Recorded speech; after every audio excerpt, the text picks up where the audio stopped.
Assalamualaikum dan salam sejahtera saya ucapkan kepada Dr. Nasaliza binti Suhaini selaku pensyarah khusus wacana Akademi Bahasa Melayu dan kawan-kawan yang saya hormati sekalian. Nama saya Muhammad Amirul bin Aziz, pemegang nombor matrik D2021209939. Saya merupakan pelajar semester 2 Ijazah Sarjana Muda Pengajian Malaysia dengan Pendidikan. Tajuk perbincangan saya adalah berkenaan faktor banjir kilat di Kuala Lumpur. Sebagaimana kita ketahui, pembangunan di Kuala Lumpur ini adalah sangat-sangat pesat dan ia boleh dikatakan pasaraya sebelah pasaraya, bangunan sebelah bangunan, tidak ada ruang langsung antara pokok dan sistem peparitan yang bagus. Keduanya, di Kuala Lumpur sendiri adanya satu sistem yang kita panggil sebagai Tromosmart atau dengan nama lain iaitu Smart Tunnel untuk kita alihkan aliran banjir kilat ke terowong tersebut. Bila kita lihat balik, walaupun ada satu sistem Tromosmart tersebut, kita masih tidak dapat nak alihkan aliran banjir kilat di Kuala Lumpur ke tempat yang lain. Antara faktor kedua yang menjadi penyebab Kuala Lumpur selalu berlaku banjir kilat adalah berkenaan keadaan tanah atau kawasan tanah di Kuala Lumpur itu sendiri. Bila kita ingat balik dulu masa kita belajar sejarah tingkatan 1 atau tingkatan 2 di sekolah menengah, Kuala Lumpur itu sendiri mendapat nama daripada kawasan yang berlumpur.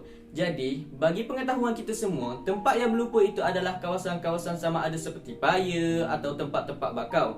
Kemungkinan besar kawasan Kuala Lumpur tersebut adalah kawasan hutan paya bakar atau kawasan tanah lembat. Jadi, bila kita membuat pembangunan di tanah yang salah atau di kawasan-kawasan yang tidak sepatutnya, itulah yang menjadi sebab berlakunya kerap banjir kilat di Kuala Lumpur dan boleh juga menyebabkan tanah runtuh dan sebagainya. Mungkin itu yang menjadi penyebab dalam polisi atau undang-undang alas kita digariskan untuk kita semua betul-betul tahu tentang status dan keadaan tanah yang ingin kita bangunkan. Ini sangat berguna kepada kita semua, lagi-lagi kepada yang baru ingin membeli rumah ataupun membeli tanah di sesuatu kawasan tersebut.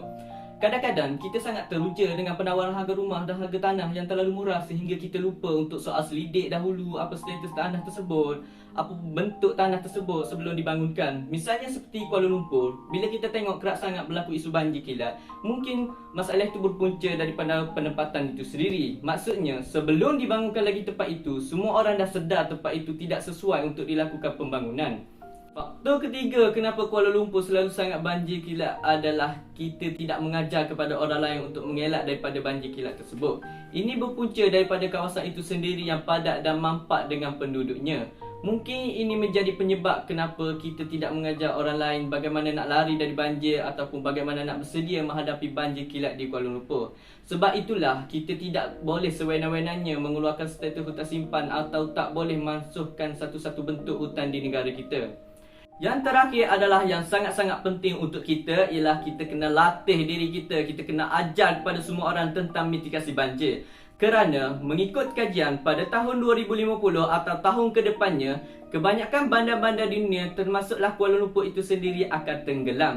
Jadi, bila kita tidak melakukan mitigasi ataupun kita sendiri tidak menyedari hal-hal tersebut, kemungkinan besar kita akan kehilangan rumah kita, kita akan kehilangan nyawa kita, bahkan kita akan kehilangan banyak-banyak hal. Itu saja daripada saya. Sekian, terima kasih.